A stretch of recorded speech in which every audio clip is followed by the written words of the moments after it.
Hello friends, my name is Jitendra Chaudhary and I welcome to all of you to I two classes. दोस्तों, आज का जो editorial लिया है, this editorial has been taken from the Hindu. और इस आर्टिकल में मैं बात करूंगा इंडिया और नेपाल के रिलेशनशिप्स के बारे में, जिसमें कई सारी डायमेंशन जो है मैं यहाँ पे कवर करूंगा। ये आपके जो जीएस पेपर 2 है, जिसमें आपको इंडिया और नेबर्स के बीच में रिलेशनशिप्स करने होते हैं, this topic will cover that part. Exclusively लिखा हुआ है इंडियाज रिलेशनशिप विद नेबर्स, आपके सिलेबस के अंदर ये पार्ट है, तो एक हमारा टॉपिक यहाँ से कवर हो जाएगा। दूसरे एडिटोरियल भी थे आज पेपर में। There was an editorial about Hindutva, जो हमारे काम का बिल्कुल भी नहीं है। There was another editorial which was about GST, but जिसने वो एडिटोरियल लिखा है that person is a member of Congress party, so that editorial was little bit biased, तो इसलिए उसको भी नेगलेक्ट कर दिया गया है। बट दिस टॉपिक जो है इसको हम लोग देखेंगे। हालांकि इसमें इंडिया और नेपाल के बायलेटरल रिलेशनशिप्स के बारे में बहुत ज़्यादा नहीं दिया हुआ है, लेकिन उसको मैंने एडिशनली यहाँ पे इंक्लूड किया हुआ है ताकि टॉपिक हमारा अच्छे से कवर हो जाए। और ये आज एक बहुत बढ़िया सुरेंद्र जी ने कार्टून बनाया है, जिसमें आप देख सकते हो कि मोदी जी के जो है सरकार के 7 साल पूरी हो गए हैं, 8वें साल में वो एंट्री कर गए हैं। यहाँ पे आप देख सकते हो कि एक तरफ अमित शाह है, यहाँ पे मोदी जी हैं, तो ये वीरू और शोले में जय की जोड़ी को यहाँ पे दिखाया हुआ है। एनीवेज, चलिए क्या कहते हैं, क्या क्या इशू हम लोग कवर करने वाले हैं। नेपाल में पॉलिटिकल क्राइसिस चल रहा है। हालांकि जब से नेपाल के अंदर डेमोक्रेसी एक पूरी तरह से आई है, जब से वहाँ पे मोनार्की ख़त्म हुई है, तब से भैया नेपाल में कॉन्स्टिट्यूशनल क्राइसिस चल ही रहा है। वहाँ पे पिछले 6-7 साल में कम से कम 15 प्राइम मिनिस्टर वहाँ पे चेंज हो चुके हैं, तो उसके बारे में हम थोड़ी सी बात करेंगे। जो मिस्टर ओली हैं, अभी प्राइम मिनिस्टर हैं जो नेपाल के, भैया ये बड़ा ही खतरनाक आदमी है, बहुत ही ऑटोक्रेटिक है, चाइना के बहुत क्लोज है, इंडिया को बहुत ज़्यादा पसंद करता नहीं है।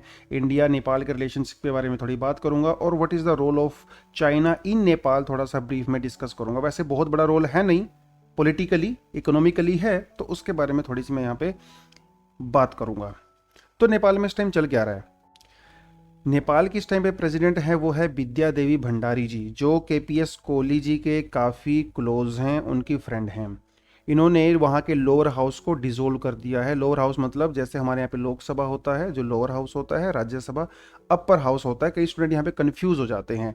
लोअर हाउस और अपर हाउस ये पावर की वजह से नहीं होता है कि लोअर हाउस के पास कम पावर है ना, इसका दूसरा रीज़न है। एनीवेज, तो उन्होंने इसको डिसोल्व कर दिया है और बोला गया है कि जो नेक्स्ट इलेक्शन होंगे वो होंगे नवंबर 12 एंड बिटवीन नवंबर 18। ऐसा इसलिए किया गया है क्योंकि वो मिस्टर केपीएस जो ओली हैं वो चाहते हैं कि वो पावर में रहें।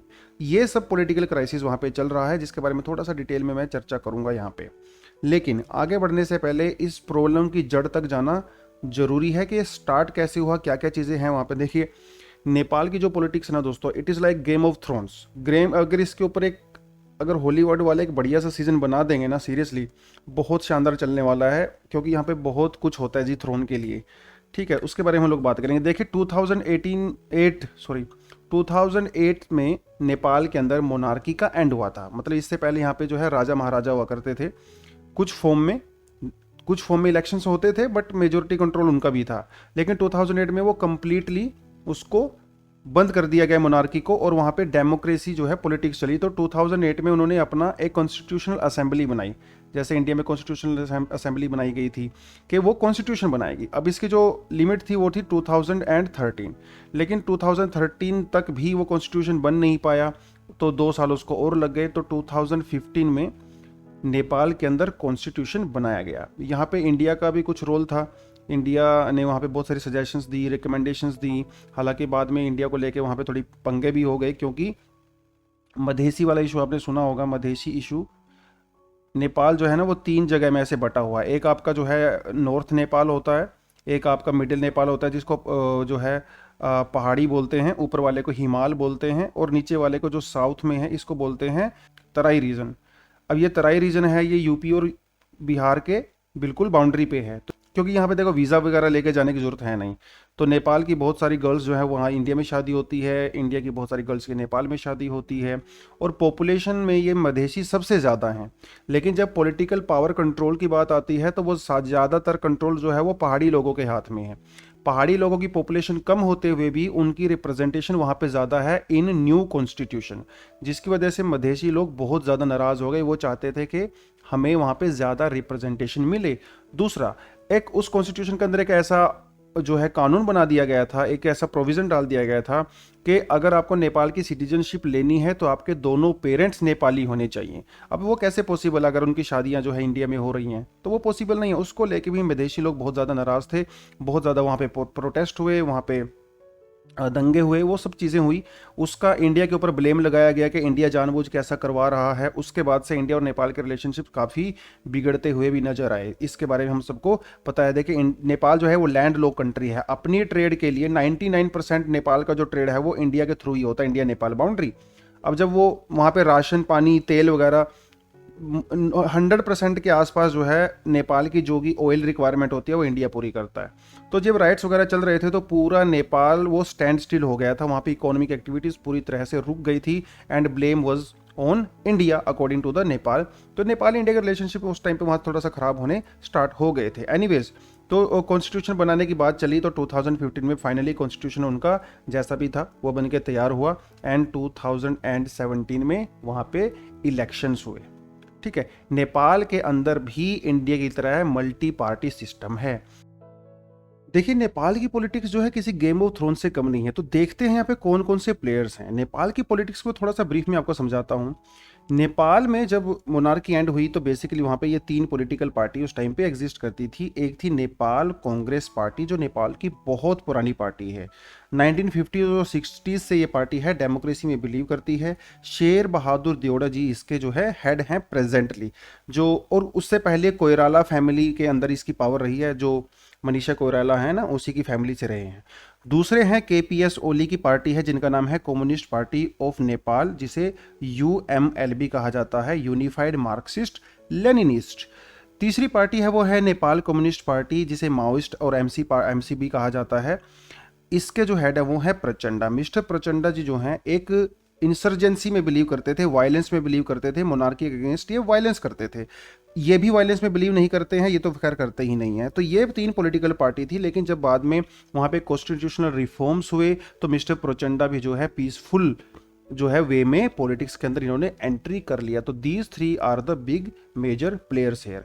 एक ये हैं विद्या देवी जी, ये प्रेसिडेंट हैं नेपाल की। ये मिस्टर ओली जी के काफ़ी क्लोज हैं क्योंकि इनके जो हस्बैंड हैं वो भी इन्हीं की पार्टी में थे, ओली जी के फ्रेंड भी थे। जब वो 93 में उनकी डेथ हो गई तो ओली जी ने ही इनको पूरी तरह से पॉलिटिक्स सिखाई, इनको मेंटर किया, इनके पॉलिटिकल गुरु भी हैं। तो प्राइम मिनिस्टर जो है ओली जी वो गुरु हैं और ये जो है विद्या देवी जी है उनके चेला हैं। तो बेसिकली आपस में मिलकर साठगांठ करते हैं और इसी वजह से वहाँ पे इतना सारा क्राइसिस हो रहा है। तो ये 3 प्लेयर हैं मेजरली यहाँ पे। हुआ क्या, 2015 में जब कॉन्स्टिट्यूशनल बनकर तैयार हुआ तो 2017 में वहाँ पे इलेक्शन हुआ। उस इलेक्शन के टाइम पे मिस्टर ओली जी ने और प्रचंडा ने, क्योंकि दोनों बेसिकली कम्युनिस्ट आइडियोलॉजी से बिलोंग करते हैं, तो उन्होंने मर्जर कर लिया। 2018 में इन्होंने अपनी पार्टीज का मर्जर कर लिया, नई पार्टी का नाम रखा नेपाल कम्युनिस्ट पार्टी। ठीक है, और वो जो नेशनल पार्टी थी वो अलग रह गई, नेशनल कांग्रेस रह गई। तो दोनों ने कोलिशन किया और एक अरेंजमेंट किया। इन्होंने कहा कि देखो भाई, दोनों मिलके आपस में काम कर रहे हैं तो दोनों मिलके ही पार्टी को और पावर को एंजॉय करेंगे। कैसे करेंगे कि 2.5 साल तक, मतलब 2.5 ईयर्स तक आप प्राइम मिनिस्टर हो, आप जब आपका जब टेन्योर खत्म हो जाएगा तो अगले 2.5 साल तक मैं रहूँगा। ये दोनों के बीच में अरेंजमेंट था। लेकिन जैसा कि एक ह्यूमन नेचर होता है, एक बार जब आपके खून जो है वो पावर लग जाती है तो फिर आप पावर को छोड़ना नहीं चाहते हो।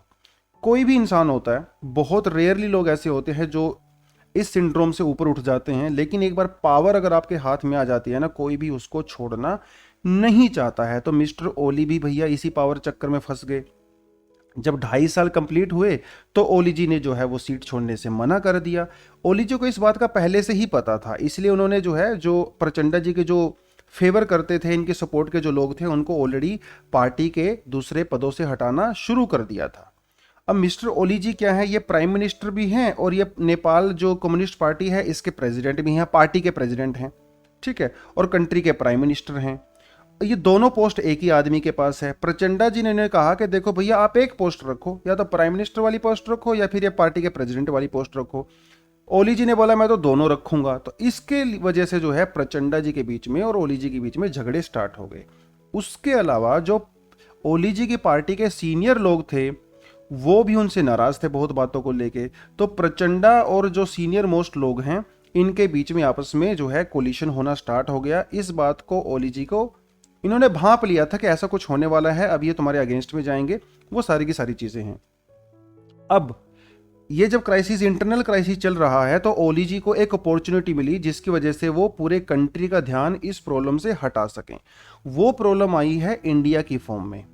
देखिए, जब भी कोई इंटरनल क्राइसिस होता है तो जो पॉलिटिशियंस होते हैं ना, वो एक्सटर्नल क्राइसिस क्रिएट करते हैं ताकि पब्लिक का ध्यान एक्सटर्नल क्राइसिस की तरफ चला जाए और इंटरनल प्रॉब्लम से उनका ध्यान हट जाए। ये बहुत ही नॉर्मल टेंडेंसी है और बहुत सारे लीडर्स इसको अडॉप्ट करते हैं। देखिए, इंडिया में भी आपने देखा होगा, जब इंटरनल कोई क्राइसिस होता है ना, चाहे वो करप्शन को लेके हो, चाहे वो महंगाई को लेके हो, चाहे वो कुछ भी हो, तो इंडिया वाले जो है ये भी एक्सटर्नल क्राइसिस क्रिएट कर देते हैं। कभी चाइना के नाम पे, कभी पाकिस्तान के नाम पे, सारे लोगों का ध्यान वो पाकिस्तान की तरफ चला जाता है, वो चाइना की तरफ चला जाता है ना, और वो बीच में यहाँ पे वो इशू को दबा देते हैं। ऐसा बहुत बार होता है, अगर आप नोटिस करो तो। ओली जी ने भी ऐसा ही किया। इंडिया के साथ जो है इशू क्रिएट हुआ, वो इशू क्रिएट हुआ इंडिया और नेपाल के बीच में बाउंड्री डिस्प्यूट के रूप में। काला पानी, ये डिस्प्यूट अगर आपको पता हो, काला पानी वाला डिस्प्यूट, ये काला पानी कहाँ पे है? ये है नियर लिपू लेखला। लिपू लेखला पास है। लिपू लेखला पास देखिए यहाँ पे है, ये है उत्तराखंड, ये है इधर नेपाल और ये है इधर चाइना। तीनों के ट्राई जंक्शन पे हैं। एक बार जो है ये सीडीएस में क्वेश्चन पूछा भी जा चुका है कि which of the following pass is situated on the tri junction of 3 countries. This is Lipulekh pass. यहीं पे है काला पानी, जिसको लेके ये पूरे का पूरा इशू क्रिएट हुआ। देखिए, थोड़ा सा दिखाता हूं आपको। यहां से एक रिवर जो है ओरिजिनेट होती है जिसका नाम है कूथी यांकित रिवर, और यहां से एक रिवर जो ओरिजिनेट होती है जिसका नाम है काली रिवर। काली रिवर, इसका इंडिया मानता है कि यहाँ पे इसका ओरिजिन है, और एक रिवर यहाँ से ओरिजिनेट होती है। जब दोनों मिलती हैं आपस में तो वो काली बनाती हैं, मतलब that is the true stream. छोटी छोटी स्ट्रीम्स होती हैं, कोई बहुत बड़ी रिवर्स नहीं होती हैं। इसको लेके यहाँ पे झगड़ा हुआ। झगड़ा इस वजह से हुआ, देखिए कुछ रीजंस हैं उसके। इंडिया ने क्या किया, जम्मू एंड कश्मीर को डिवाइड कर दिया, उसको यूनियन टेरिटरी हम लोगों ने बना दिया। तो हम लोगों ने नया मैप इशू किया। उस नए मैप के इशू जब हम लोगों ने किया तो काला पानी को इंडिया के अंदर दिखा दिया। ओली जी को मौका मिल गया। ओली जी ने बोला कि काला पानी तो नेपाल का पार्ट है, आप इसको अपने मैप में कैसे दिखा रहे हो? तो इंडिया ने बोला अच्छा ऐसे कैसे? इंडिया ने जो है 1860 का मैप दिखाया। उसमें बोला कि देखो, ब्रिटिश जो है, ब्रिटिशर्स ने आपके साथ अग्रीमेंट किया था, उसमें काला पानी वो इंडिया का है। इन्होंने दूसरा, नेपाल ने दूसरा मैप दिखाया, कोई 1850 का मैप दिखाया जिसके अंदर काला पानी नेपाल का पार्ट है। उसके बाद इंडिया ने 1875 का एक और मैप दिखाया जिसके अंदर काला पानी इंडिया का पार्ट है। तो ये पुराने मैप दिखाते रहे और इस प्रॉब्लम को बढ़ाते रहे। हालांकि इश्यू तो सिर्फ छोटी सी इस लैंड को लेके था, यहाँ पे 65 स्क्वायर किलोमीटर, लेकिन बाद में ओली जी को मौका मिला तो ओली जी ने कहा कि पूरे का पूरा पार्ट इंडिया का है, 375 स्क्वायर किलोमीटर। क्योंकि झगड़ा है इस बात को लेके कि जो काली रिवर है वो ओरिजिन कहाँ से होती है। इंडिया का मानना है कि काली रिवर यहां से ओरिजिनेट होती है नियर लिपू लेखला पास, ठीक है। नेपाल का मानना है कि वो यहां से पास ओरिजिनेट नहीं होती है, वो यहां से ओरिजिनेट होती है नियर लिम्पी यधुरा, यहां से ओरिजिनेट होती है। तो जहां से रिवर ओरिजिनेट होती है वो नेपाल और इंडिया के बीच में बाउंड्री बनाती है। इसको लेके दोनों के बीच में डिस्प्यूट हुआ। डिस्प्यूट इस वजह से भी हुआ कि देखिए यहाँ पे जो है वो क्या है, कैलाश मानसरोवर, और हिंदूज के लिए पिलग्रिमेज है, तो इंडिया से बहुत सारे लोग कैलाश मानसरोवर जाते हैं। तो इंडिया ने जो है एक रोड बनाया कैलाश मानसरोवर जाने के लिए, जो लिपू लेखला पास से निकलता है। अब इंडिया ने ये रोड बनाया ये कह के कि हम अपनी टेरिटरी पे बना रहे हैं। नेपाल इससे नाराज हो गया। नेपाल ने कहा कि नहीं, ये टेरिटरी तो हमारी है। तो इन सारी चीज़ों को लेके वहाँ पे ये सारे झगड़े स्टार्ट हुए थे। मिस्टर ओली को लगा, और सिर्फ इतने में ही काम नहीं चला, उन्होंने क्या किया, अपनी जो पार्लियामेंट है उसके अंदर अमेंडमेंट करके भी एक कानून पास किया जिसके अंदर नेपाल के मैप को जो है अमेंडमेंट किया गया, उसके अंदर चेंजेस किए गए और काला पानी को नेपाल के अंदर दिखाया गया। तो ये इशू थोड़ा लंबा खींचा। ओली जी को लगा कि शायद तुम्हें इस चीज़ से जो है आराम मिलेगा, कुछ टाइम के लिए लोगों का ध्यान वहाँ पे चला जाएगा, लेकिन बहुत समय तक वो चीज़ हो नहीं पाई। अल्टीमेटली जो ये नेशनल कांग्रेस पार्टी थी और जो प्रचंडा जी थे, ये ओली जी के बिल्कुल पूरी तरह से अगेंस्ट हो गए। इन्होंने कहा कि मतलब आपस में डिसाइड किया कि हम लोग पार्लियामेंट में नो कॉन्फिडेंस मोशन लेके आएंगे अगेंस्ट मिस्टर ओली।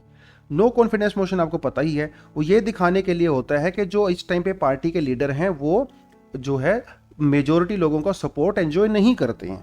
नो कॉन्फिडेंस मोशन इंडिया में भी कई बार लाया जा चुका है, ठीक है, तो आप उसको देख सकते हो। नॉन कॉन्फिडेंस मोशन है हमेशा ओपोजिशन पार्टी ही लेके आ सकती हैं, तो ये आपका पॉलिटिकल पार्टी यहाँ पे हो जाता है। आप जो है लक्ष्मीकांत में जाके नो कॉन्फिडेंस मोशन के बारे में थोड़ा सा पढ़ सकते हो।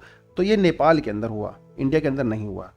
ओली जी को जब ऐसा लगा कि नो कॉन्फिडेंस मोशन होगा तो तुम हार जाओगे, इन्होंने क्या बोला, विद्या देवी जी को संपर्क किया। विद्या देवी जी को इन्होंने कहा कि देखो मैडम ऐसा करके है, मैं पावर में नहीं रहूंगा, और मैं पावर में नहीं रहूंगा तो आपका पावर में रहने का कोई मतलब नहीं है, क्योंकि आपको तो मैंने बिठाया यहाँ पे, है ना। तो आप ऐसा करो, इस पार्लियामेंट को डिसोल्व कर दो, पार्लियामेंट को कंप्लीटली डिसोल्व कर दो। अब जब पार्लियामेंट का डिसोल्व कर दोगे तो नई इलेक्शन होंगे, और नई इलेक्शन में तो टाइम है, तो मैं जो है उसको एंजॉय करूंगा, ये इनका मानना था। तो इन्होंने बोला ठीक है सर, इन्होंने जो है पार्लियामेंट को डिसोल्व कर दिया। अब ये केस चला गया सुप्रीम कोर्ट में। पार्लियामेंट को डिसोल्व करने के बाद सुप्रीम कोर्ट में जब केस गया तो सुप्रीम कोर्ट ने बोला कि देखो ऐसे आप डिसोल्व नहीं कर सकते, ठीक है, आप ये बात सही नहीं है। तो वो जो डिसोल्यूशन था वो सुप्रीम कोर्ट ने वापस ले लिया, उसको ओवरटर्न कर दिया। जब सुप्रीम कोर्ट ने ओवरटर्न कर दिया, दोबारा से पार्लियामेंट बैठी तो नो कॉन्फिडेंस मोशन लेके आया गया। ओली जी पहले ही सोच रहे थे कि नो कॉन्फिडेंस मोशन आएगा। अब जब नो कॉन्फिडेंस मोशन आया तो ओली जी हार गए, ही लॉस्ट। तो जब अपोजिशन पार्टी भी यहाँ पे पावर में नहीं आ पाई, वो भी अपनी मेजोरिटी को प्रूफ नहीं कर पाए, तो वहाँ पे पॉलिटिकल क्राइसिस हो गया। उस टाइम पे जो विद्या देवी जी थी वहाँ की प्रेसिडेंट, उन्होंने दोनों को बोला कि देखो आपको मैं थोड़ा समय देती हूँ, 21 मई तक का समय देती हूँ, तब तक आप अपनी मेजोरिटी को प्रूव कर दो। तो थोड़ा दोनों को टाइम समय मिल गया। अब उसमें जो है थोड़ा सा वहाँ पे कॉमेडी हुआ। कॉमेडी इस तरह से हुआ कि ओली जी और देओड़ा जी ने दोनों ने बोला कि हम लोग, हमारे पास मेजोरिटी लोगों का सपोर्ट है। दियोड़ा जी ने बोला कि मेरे पास 149 मेंबर्स का सपोर्ट है। वो लेटर लेके गए प्रेसिडेंट के पास, सिग्नेचर उन्होंने दिखाए। ओली जी भी लेटर लेके गए, उन्होंने जो 153 लेजिस्लेचर्स का जो है वहाँ पे सिग्नेचर्स दिखाए। अब आपको ये मजे वाली बात है कि 149 प्लस 153, ये जितने भी मेंबर बनते हैं वो वहाँ की टोटल मेंबरशिप से भी ज़्यादा है। तो तब जो इसका मतलब बहुत सारे मेंबर वहाँ पे ओवरलैप कर रहे थे। लेकिन प्रेसिडेंट जी, क्योंकि वो तो इनके क्लोज थी, उन्होंने बिना वेरीफाई किए केपीएस ओली जी को दोबारा से प्राइम मिनिस्टर बना दिया। ये बिना वेरीफाई किए कि 153 लेजिस्लेचर्स के जो सिग्नेचर हैं वो एक्चुअली में वहाँ पे हैं भी कि नहीं। तब जब एक बार इनको वहाँ पे प्रेसिडेंट बना दिया गया तो इन्होंने दोबारा से उनको बोला कि आप अपनी इस जो पार्लियामेंट है इसको डिसोल्व कर दो। तो उन्होंने वो उनकी बात मान ली, उन्होंने वहाँ की पार्लियामेंट को डिसोल्व कर दिया, और इलेक्शन अभी नवंबर में होने वाला है, जिसकी वजह से बहुत सारी लोग वहाँ पे प्रेसिडेंट से नाराज़ हैं, प्रेसिडेंट से नाराज़ हैं। तो ये इशू वहाँ पे चल रहा है। अभी इंडिया वहाँ पे क्या स्टैंड करता है, देखिए इंडिया जनरली इंटरनल मैटर्स में ज़्यादा इन्वॉल्व होता नहीं। इंडिया ये भी नहीं चाहता कि कोई बाहर की कंट्रीज़ इंडिया के इंटरनल मैटर में जो है वो कुछ इंटरफेयर करें। तो ये नेपाल का पॉलिटिकल मामला है, तो इंडिया इसमें ज़्यादा यहाँ पे रोल, वैसे भी यहाँ मधेसी वाले केस में इंडिया को काफ़ी बदनामी पहले से ही हो गई थी, इंडिया के रिलेशनशिप वैसे ही ख़राब हो गए थे, क्योंकि उस टाइम पे चाइना ने वहाँ पे काफ़ी ज़्यादा इंटरवीन किया था। जब यहाँ पे ये पॉलिटिकल क्राइसिस चल रहा था ये वाला, उस टाइम भी चाइना के कई बड़े ऑफिशियल्स ने नेपाल में विजिट किया, इन दोनों पार्टीज़ के बीच में नेगोशिएशन करवाने की कोशिश की, लेकिन वो नेगोशिएशन फेल हो गई। इंडिया ने तो इंटरवीन किया ही नहीं। तो चाइना का खैर वहाँ पे बहुत सारा, क्योंकि ओली जी जो है ना चाइना के बहुत क्लोज हैं, बहुत क्लोज है। पता नहीं भैया क्यों क्लोज हैं, कितना पैसा उनको आ रहा होगा पता नहीं, जो भी है, हालांकि ये चाइना के काफ़ी क्लोज हैं, इसीलिए इंडिया में इनको पसंद नहीं किया जाता पॉलिटिकल क्लास में। लेकिन अगर आप प्राइम मिनिस्टर हो तो आप कुछ कर नहीं सकते, वो रियलिटी तो ऐसी ही रहती है ना।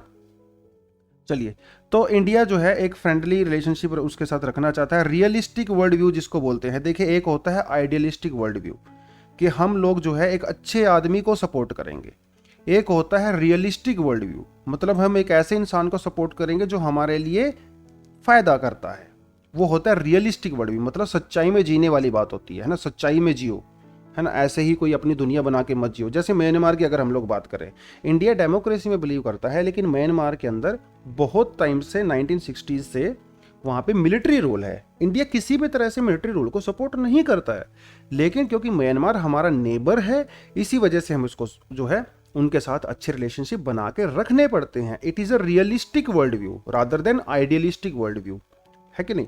चलिए, तो इंडिया ने बोला कि ये आपका इंटरनल मैटर है, आप ही इसको सुलझाओ, मैं इसमें कुछ नहीं कर सकता हूँ। इंडिया को क्या करना चाहिए? इंडिया को जो नेपाल के साथ अपनी जो प्रॉब्लम्स हैं, कंट्रोवर्सीज़ हैं, उनको आप सुधारिए। जैसे 1950 की जो फ्रेंडशिप ट्रीटी है नेपाल के साथ, अभी नेपाल चाहता है कि उसको रिन्यू किया जाए।